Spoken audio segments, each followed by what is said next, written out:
News 18 ಕನ್ನಡದ digital ಕಂಟೆಂಟ್ಗೆ ಸ್ವಾಗತ. ನಾನು ಚಂದ್ರಕಾಂತ್ ಸುಗಂಧಿ.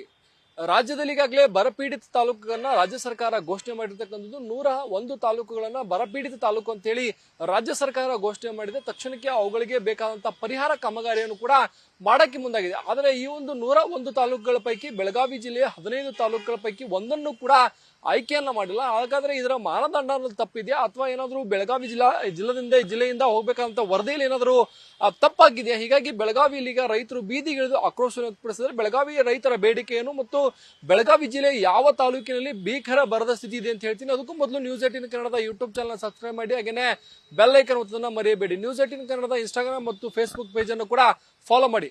ಬೆಳಗಾವಿ ಜಿಲ್ಲೆಯಲ್ಲೂ ಕೂಡ ಈ ಬಾರಿ ಮಳೆಯ ಕೊರತೆ ಇರತಕ್ಕಂಥದ್ದು. ಬೆಳಗಾವಿ ಜಿಲ್ಲೆಯ ಖಾನಾಪುರ ಮತ್ತು ಬೆಳಗಾವಿ ಹೊರತುಪಡಿಸಿ ಇನ್ನುಳಿದ ಎಲ್ಲ ತಾಲೂಕಿನಲ್ಲಿ ಕೂಡ ಕಡಿಮೆ ಪ್ರಮಾಣದಲ್ಲಿ ಮಳೆಯಾಗಿದೆ. ಅದರಲ್ಲೂ ಪ್ರಮುಖವಾಗಿ ಸವದತ್ತಿ, ಯರಗಟ್ಟಿ ಮತ್ತು ರಾಮದುರ್ಗ ತಾಲೂಕಿನಲ್ಲಿ ಮಳೆಯ ಕೊರತೆ ತೀವ್ರ ಆಗಿರ್ತಕ್ಕಂಥದ್ದು. ಈ ಒಂದು ಭಾಗದಲ್ಲಿ ಏನು ಗ್ರೀನ್ ಗ್ರಾಮ್ ಅಂದ್ರೆ ಹೆಸರು ಬೇಳೆ ಹಾಗೇನೆ ಉದ್ದು ಸಂಪೂರ್ಣವಾಗಿ ಬೆಳೆ ಹಾನಿಯಾಗಿದೆ. ಹಾಕಿದಂತ ಶೇಂಗಾ, ಮೆಕ್ಕೆಜೋಳ ಬೆಳೆಗಳು ಕೂಡ ಮೇಲೇಳಲೇ ಇಲ್ಲ. ಕಳೆದ ಅನೇಕ ದಿನಗಳಲ್ಲೂ ಕೂಡ ಈ ಒಂದು ಭಾಗದಲ್ಲಿ ಸಮಸ್ಯೆ ಇರತಕ್ಕಂಥದ್ದು. ಬೆಳಗಾವಿ ಜಿಲ್ಲಾ ಉಸ್ತುವಾರಿ ಸಚಿವ ಸತೀಶ್ ಜಾರಕಿಹೊಳಿ ಸೇರಿದಂತೆ ಇಡೀ ಅಧಿಕಾರಿಗಳ ತಂಡ ಈ 3 ತಾಲೂಕಿನಲ್ಲಿ ಹೋಗಿ ಬರ ಅಧ್ಯಯನವನ್ನು ಕೂಡ ಮಾಡಲಾಗಿತ್ತು. ಸರ್ಕಾರಕ್ಕೆ ವರದಿಯನ್ನು ಕೂಡ ಸಲ್ಲಿಸಿದೆ. ಆದ್ರೆ NDRF ರೂಲ್ಸ್ ಪ್ರಕಾರ 3 ವಾರಗಳ ಕಾಲ ಕಂಟಿನ್ಯೂ ಆಗಿ ಮಳೆ ಆಗಬಾರದು ಅಂತಕ್ಕಂಥ ಒಂದು ನಿಯಮ ಇದೆ. ಅದನ್ನ ಗೂಗಲ್ ನಿಂದಲೇ ಅವರು ಮಾಹಿತಿಯನ್ನು ಸಂಗ್ರಹಿಸ್ತಾರೆ. ಹೀಗಾಗಿ ಈ ಒಂದು 3 ತಾಲೂಕುಗಳು ಬರಪೀಡಿತ ಅಂತ ಹೇಳಿ ಘೋಷಣೆ ಮಾಡಕ್ಕೆ ರಾಜ್ಯ ಸರ್ಕಾರ ಹಿಂದೇಟಾಗಿರ್ತಕ್ಕಂಥದ್ದು. NDRF ರೂಲ್ಸ್ ನಲ್ಲಿ ಸಾಕಷ್ಟು ಬದಲಾವಣೆಯನ್ನ ಮಾಡಬೇಕು ಅಂತಕ್ಕಂಥ ಆಗ್ರಹ ಹಿಂದಿನಿಂದಲೂ ಕೂಡ ಕೇಳಿ ಬರ್ತಾ ಇದೆ. ಆದರೆ ಕೇಂದ್ರ ಸರ್ಕಾರ ಈ ನಿಟ್ಟಿನಲ್ಲಿ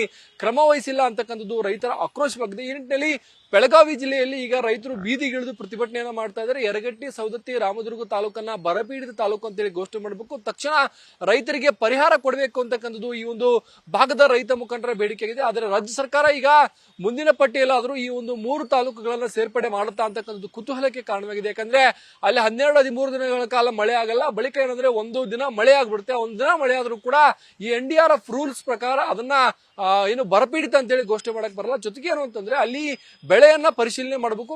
ಬೆಳೆಯ ಮಟ್ಟ ಅಂದ್ರೆ ಬೆಳೆಗಳು ಯಾವ ರೀತಿ ಆಗಿದೆ ಮತ್ತು ಯಾವ ರೀತಿ ಒಣಗಿ ಹೋಗಿದೆ, ರೈತರಿಗೆ ಎಷ್ಟು ನಷ್ಟ ಆಗಿದೆ ಅದನ್ನ ಪರಿಗಣನೆಗೆ ತೆಗೆದುಕೊಂಡು ಈ 3 ತಾಲೂಕನ್ನ ಬರಪೀಡಿತ ಅಂತೇಳಿ ಘೋಷಣೆ ಮಾಡಿ ಅಂತಕ್ಕಂಥ ಕೂಗು ಈಗ ಕೇಳಿ ಬಂದಿರತಕ್ಕಂಥದ್ದು. ಪ್ರಮುಖವಾಗಿ ಈ 3 ತಾಲೂಕಿನಲ್ಲಿ ಜಿಲ್ಲಾಡಳಿತ ಏನು ಅಂದ್ರೆ ಮಧ್ಯಂತರ ಪರಿಹಾರಕ್ಕಾಗಿ ವಿಮೆಯಿಂದ ಸುಮಾರು 11 ಕೋಟಿ ರೂಪಾಯಿ ಹಣವನ್ನ 24,000 ರೈತರಿಗೆ ಕೊಡಕ್ಕೆ ಮುಂದಾಗಿರ್ತಕ್ಕಂಥದ್ದು. ಪ್ರತಿ ಎಕರೆಗೆ 2,500 ರೂಪಾಯಿ ಬೆಳೆ ವಿಮೆಯನ್ನ ಕೊಡಕ್ಕೆ ಜಿಲ್ಲಾಧಿಕಾರಿಗಳು ಈಗಾಗಲೇ ಸೂಚನೆಯನ್ನ ಕೊಟ್ಟಿದ್ದಾರೆ. ಜೊತೆಗೆ ಏನು ಅಂತಂದ್ರೆ ಬೆಳಗಾವಿ ಜಿಲ್ಲೆಯಾದ್ಯಂತ ಸುಮಾರು 65,000 ಹೆಕ್ಟೇರ್ ಪ್ರದೇಶದಲ್ಲಿ ಬೆಳೆದಂತಹ ಬೆಳೆಗಳು, ಅದರಲ್ಲಿ ಹೆಸರು ಬೇಳೆ, ಉದ್ದು, ಗೋವಿನ ಜೋಳ ಹಾಗೇನೆ ಏನು ಸೋಯಾಬೀನ್ ಬೆಳೆಗಳು ಹಾನಿಯಾಗಿರ್ತಕ್ಕಂಥದ್ದು. ಕೇವಲ 3 ತಾಲೂಕು ಅಲ್ಲದೆ ಇನ್ನುಳಿದ ಬಹುತೇಕ ತಾಲೂಕುಗಳಲ್ಲಿ ಕೂಡ ಬೆಳೆ ಹಾನಿಯಾಗಿದೆ. ಆದ್ರೆ ಈ 3 ತಾಲೂಕಿನಲ್ಲಿ ಅತಿ ಹೆಚ್ಚು ಆಗಿರ್ತಕ್ಕಂಥದ್ದು ಸುಮಾರು 3 ತಾಲೂಕಿನಲ್ಲಿ ಈ ಒಂದು 2 ಬೆಳೆಗಳು ಅಂದ್ರೆ ಹೆಸರು ಬೇಳೆ ಮತ್ತು ಉದ್ದು 29,000 ಹೆಕ್ಟೇರ್ ಪ್ರದೇಶದಲ್ಲಿ ಹಾನಿಯಾಗಿದೆ ಅಂತಕ್ಕಂಥ ವರದಿ ಬೆಳಗಾವಿ ಜಿಲ್ಲಾಧಿಕಾರಿಗಳಿಗೆ ಸಿಕ್ಕಿದೆ. ಹೀಗಾಗಿ ಜಿಲ್ಲಾಧಿಕಾರಿಗಳು ಈಗ ಮಧ್ಯಂತರ ಪರಿಹಾರವನ್ನು ವಿತರಣೆ ಮಾಡೋಕ್ಕೂ ಕೂಡ ತಯಾರಾಗಿ ಈ ನಿಟ್ಟಿನಲ್ಲಿ ಈಗ ರಾಜ್ಯ ಸರ್ಕಾರವು ಕೂಡ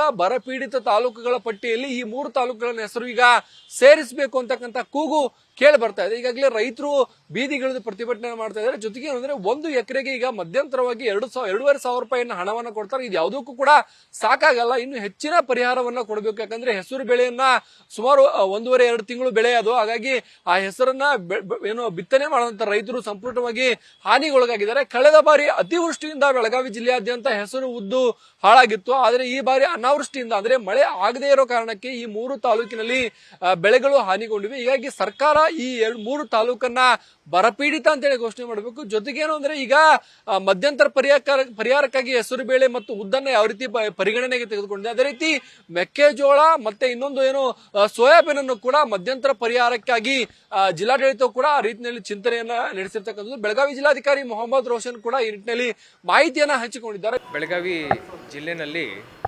ಬೆಳಗಾವಿಯ ಉಸ್ತುವಾರಿ ಕಾರ್ಯದರ್ಶಿಗಳು ಸಂಜಯ್ ಶೆಟ್ಟನವರ್ ಸಾಹೇಬರು 2 ವಿಚಾರಗಳ ಬಗ್ಗೆ ಇವತ್ತು ರಿವ್ಯೂ ಮಾಡಿದ್ದಾರೆ. ಮೊದಲನೇದು SIR ಬಗ್ಗೆ ರಿವ್ಯೂ ಮಾಡಿದ್ದಾರೆ. ಎರಡನೇದು ಈಗ ಬರ ಪರಿಸ್ಥಿತಿ ಬಗ್ಗೆನೂ ಅವರು ಇಲ್ಲಿ ಎಲ್ಲ ಮಾಹಿತಿಯನ್ನು ನಮ್ಮಿಂದ ಪಡೆದಿದ್ದಾರೆ. ಬರದ ಬಗ್ಗೆ ಮಾತಾಡಬೇಕಂದ್ರೆ ನಾನು ಲಾಸ್ಟ್ ವೀಕ್ ಹಿಂದಿನ ವಾರ ಹೇಳಿದ ಹಾಗೆ 3 ತಾಲೂಕುಗಳಲ್ಲಿ ಮಿಡ್ ಸೀಸನ್ ಅಡ್ವರ್ಸಿಟಿವನ್ನು ನಾವು ಡಿಕ್ಲೇರ್ ಮಾಡಿದ್ದೀವಿ.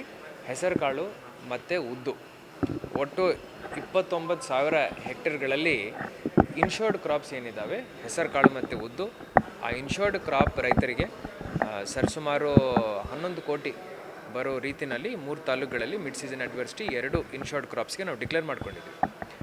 ನಿನ್ನೆ ಒಂದು ಪಟ್ಟಿ ಬಂತು, ಅದರಲ್ಲಿ ಬೆಳಗಾವಿ ಜಿಲ್ಲೆ ಯಾವುದೇ ತಾಲೂಕು ಬರಪೀಡಿತ ಅಂತ ಘೋಷಣೆ ಆಗಲಿಲ್ಲ ಅಂತ ಹೇಳಿ ಇವತ್ತು ಚರ್ಚೆನಲ್ಲಿ ಬಂತು.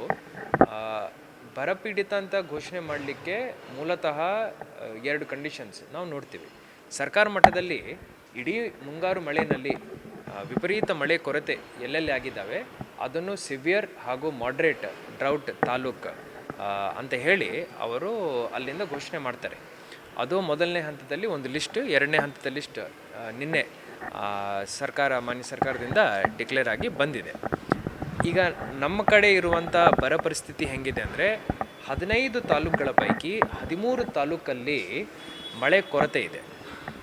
ಆಗಸ್ಟ್ ತಿಂಗಳಲ್ಲಿ ಮಾತ್ರ ಈ ಕೊರತೆ ಇದೆ.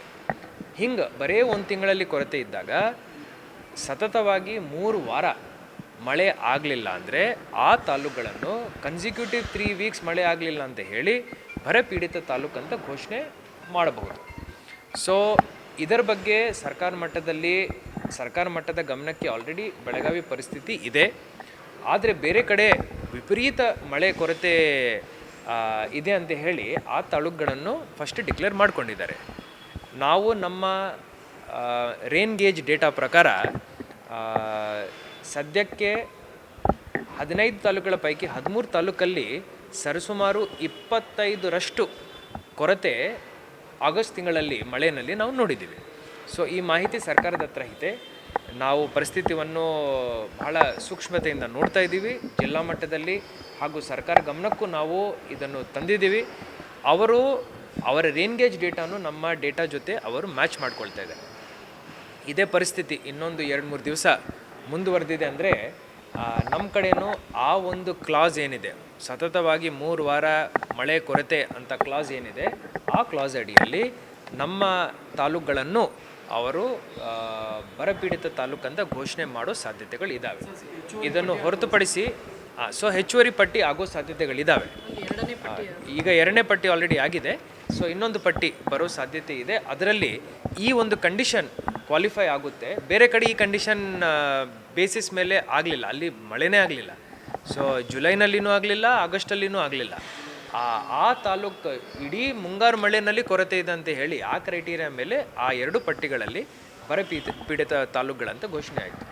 ಈಗ ನಮ್ಮ ಜಿಲ್ಲೆಯಲ್ಲಿ ನಾವು ಹೆಸರುಗಳು ಮತ್ತು ಉದ್ದು ಬಿಟ್ಟಿದ್ದೀವಿ ಅಂದರೆ ಈಗ ಸೂರ್ಯಕಾಂತಿ ಮತ್ತು ಮೇಜ್, ಗೋವಿನ ಜೋಳ ಇಲ್ಲಿನೂ ಮಿಡ್ ಸೀಸನ್ ಅಡ್ವರ್ಸಿಟಿ ಡಿಕ್ಲೇರ್ ಮಾಡೋ ಸಾಧ್ಯತೆಗಳು ನಮಗೆ ಕಂಡುಬರ್ತಾ ಇದ್ದಾವೆ. ಇವತ್ತು JD ಅಗ್ರಿಕಲ್ಚರ್ ಅವರಿಗೆ ನಾವು ಡೈರೆಕ್ಷನ್ಸನ್ನು ಕೊಟ್ಟಿದ್ದೀವಿ. ಇದರದ್ದು ರಿಪೋರ್ಟ್ ತರಿಸ್ಕೋಬೇಕು, ನಮಗೆ ಕೊಡಬೇಕು. ಇನ್ಶೂರೆನ್ಸ್ ಕಂಪ್ನೀಸ್ ಜೊತೆ ನಾವು ಮಾತಾಡ್ಕೊಳ್ತೀವಿ.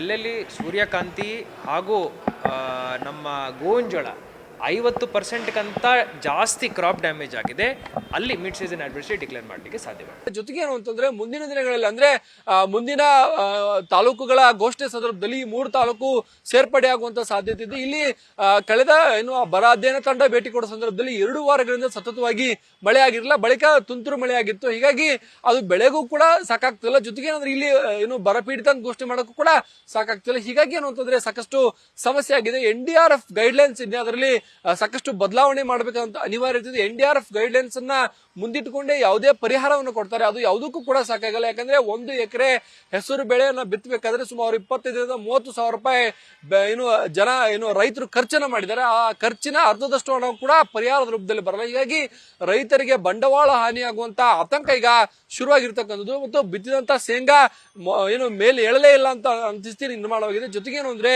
ಈರುಳ್ಳಿ ಸೇರಿದಂತೆ ಅನೇಕ ಬೆಳೆಗಳು ಈ ಒಂದು ಸಂದರ್ಭದಲ್ಲಿ ಹಾನಿಯಾಗಿರ್ತಕ್ಕಂಥದ್ದು. ಈ 3 ತಾಲೂಕಿನಲ್ಲಿ 3 ತಾಲೂಕುಗಳನ್ನ ಬರಪೀಡಿತ ಅಂತ ಹೇಳಿ ಘೋಷಣೆಯನ್ನ ಮಾಡಿ ಅವರಿಗೆ ಇನ್ನಷ್ಟು ಪರಿಹಾರ ಕೊಡಬೇಕು ಅಂತಕ್ಕಂಥದ್ದು ಬೆಳಗಾವಿ ಭಾಗದ ರೈತರ ಪ್ರಮುಖ ಬೇಡಿಕೆ.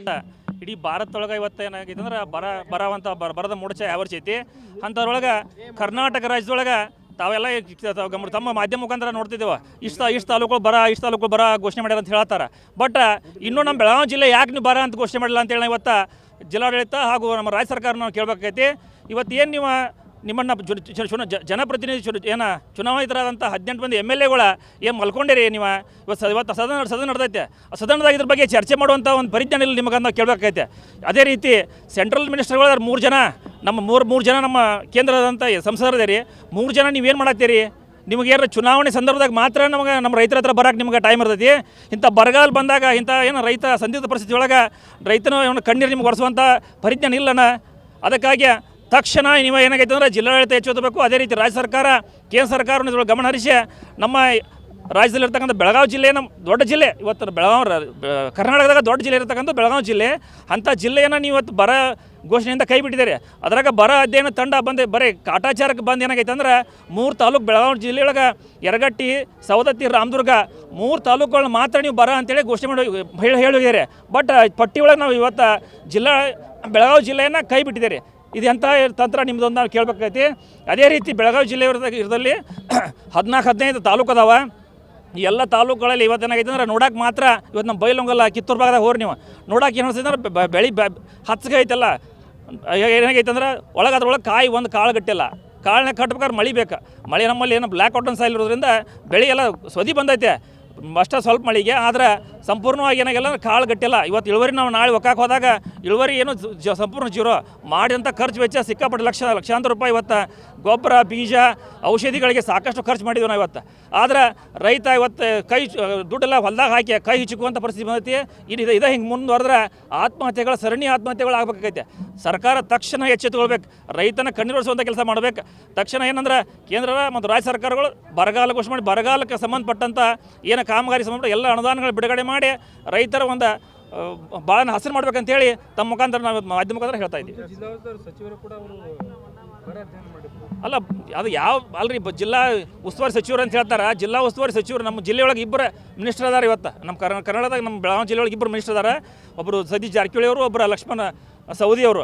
ಇವ್ರಿಬ್ರು ಏನು ಮಾಡತ್ತೀರಿ ಅಂತ ನಾವು ಕೇಳ್ಬೇಕಾಯ್ತು ಅವ್ರನ್ನ. ಅಲ್ರಿ ನೀವು ಕಾಟಾಚಾರಕ್ಕೆ ಬಂದ್ಕ್ಯಾರ ನಾವು ಬರ ಅಧ್ಯಯನ ಮಾಡ್ತೀವಿ ಅಂತ ಹೇಳಿ ಹೋದ್ರೆ ಯಾರು ಇದನ್ನು ಒಪ್ತಾರೆ? ನೀವಲ್ಲ, ನಿಮ್ಮ ತಾಲೂಕುಗಳು ಅಲ್ಲೆಲ್ಲ ಅದಾವ. ಇವತ್ತು ಆ ಕಡೆ ರಾಯಬಾಗ್ ಹಿಡ್ಕೊಂಡು ನಮ್ಮದು ಇದ್ರೊಳಗೆ ಈ ಕಡೆ ಬೆಳಗಾವಿ ಕಿತ್ತೂರು ಭಾಗ ಲಾಸ್ಟ್ ಸವತಿ ಏನು ರಾಮದುರ್ಗ ಮಠನೂ ಇವತ್ತು ಸಂಪೂರ್ಣ ಬರ ಆಗೈತಿ. ಇವತ್ತು ಇಡೀ ಬೆಳಗಾವಿ ಜಿಲ್ಲೆನ ಸಂಪೂರ್ಣ ಬರ ಅಂತ ಘೋಷಣೆ ಆಗ್ಬೇಕು. ಕೇವಲ ಕಾಟಾಚಾರಕ್ಕೆ 3 ತಾಲೂಕುಗಳನ್ನ ಏನು ಬರ ಘೋಷಣೆ ಮಾಡ್ರೆ ಇದನ್ನು ನಾವು ಒಪ್ಪುವುದಿಲ್ಲ. ಮುಂದಿನ ದಿನಮಾನದಾಗ ರೈತರು ಬೀದಿಗಿಳಿದ ನಾವು ಹೋರಾಟ ಮಾಡ್ಬೇಕಾಯ್ತೇವೆ. ತಕ್ಷಣ ಸರ್ಕಾರ ಎಚ್ಚೆತ್ತುಕೊಳ್ಬೇಕು. ರೈತರನ್ನ ನೀವೇನಾರು ಕಡೆಗಣನೆ ಮಾಡಿಕ್ಯಾರ ನಿಮ್ಮ ಒಂದು ಹಿತಾಸಕ್ತಿಗಾಗಿ ನೀವು ಬರೀ ತಾಲೂಕು ಸಂಬಂಧಪಟ್ಟ ತಾಲೂಕು ಬರ ಅಂತೇಳಿ ಘೋಷಣೆ ಮಾಡೋಕೆ ಬರ್ರಿ ಆ ಫೀಲ್ಡಿಗೆ ಬಂದ ರೈತನ ಹೊಲದಾಗ ತೆಳಗೆ ಇಳಿದಕ್ಕೆ ನೋಡ್ರಿ ಕಾಳು ಗಟ್ಟಿಯವ ಏನಿಲ್ಲ, ಅವನ ಪರಿಸ್ಥಿತಿ ಏನೈತೆ, ರೈತನ ಭಾಳ ಏನಾಗೈತಿ ಇವತ್ತು. ತಕ್ಷಣ ಬರಗಾಲ ಘೋಷಣೆ ಮಾಡಬೇಕು. ಇಲ್ಲದೆ ಹೋದ್ರೆ ರೈತ ಸಂಘಟನೆ ಮುಂದಿನ ಒಂದು ದಿನಮಾನದಾಗ ದೊಡ್ಡ ಹೋರಾಟ ಮಾಡ್ಬೇಕಾದ್ರೆ ಎಚ್ಚರಿಕೆ ಇಡ್ತಾ ಇದೆ. ಮತ್ತೊಂದು ಕಡೆ ಏನು ಬೈಲು ಹಂಗಲ ಸೇರಿದಂತೆ ರಾಯಬಾಗ, ಅಥಣಿ ಭಾಗದಲ್ಲಿ ಮಳೆ ಕೊರತೆ ಇದ್ರೂ ಕೂಡ ಆ ಒಂದು ತಾಲೂಕನ್ನ ಈಗ ಬರಪೀಡಿತ ತಾಲೂಕಿನ ಪಟ್ಟಿಗೆ ಸೇರ್ಪಡೆ ಆಗಿಲ್ಲ. ಆ ತಾಲೂಕಿನಲ್ಲೂ ಕೂಡ ರೈತರಿಗೆ ಎಲ್ಲೆಲ್ಲಿ ಬೆಳೆ ಹಾನಿಯಾಗಿದೆ ಅವರಿಗೆ ಪರಿಹಾರ ಕೊಡಬೇಕು ಅಂತಕ್ಕಂಥ ಬೇಡಿಕೆಯನ್ನ ಬೆಳಗಾವಿ ರೈತರು ಈಗ ಸರ್ಕಾರದ ಮುಂದೆ ಇಟ್ಟಿದ್ದಾರೆ. ನಿರ್ಭೀತ, ನಿಷ್ಪಕ್ಷಪಾತ, ವಿಶ್ವಾಸಾರ್ಹ ಸುದ್ದಿಗಳಿಗೆ ಮತ್ತೊಂದು ಹೆಸರಾಗಿರುವ ನ್ಯೂಸ್ 18 ಕನ್ನಡ ಈಗ ಆಪ್ನಲ್ಲೂ ಲಭ್ಯವಿದೆ. ದಯವಿಟ್ಟು ಇಲ್ಲಿರುವ QR ಕೋಡ್ ಅನ್ನು ಸ್ಕ್ಯಾನ್ ಮಾಡಿಕೊಂಡು ಆಪ್ ಡೌನ್ಲೋಡ್ ಮಾಡೋದಕ್ಕೆ ಮರಿಬೇಡಿ. ನಿಮ್ಮ ಬೆಂಬಲ ಹೀಗೆ ಸದಾ ನಮ್ಮೊಂದಿಗಿರಲಿ. ಧನ್ಯವಾದ.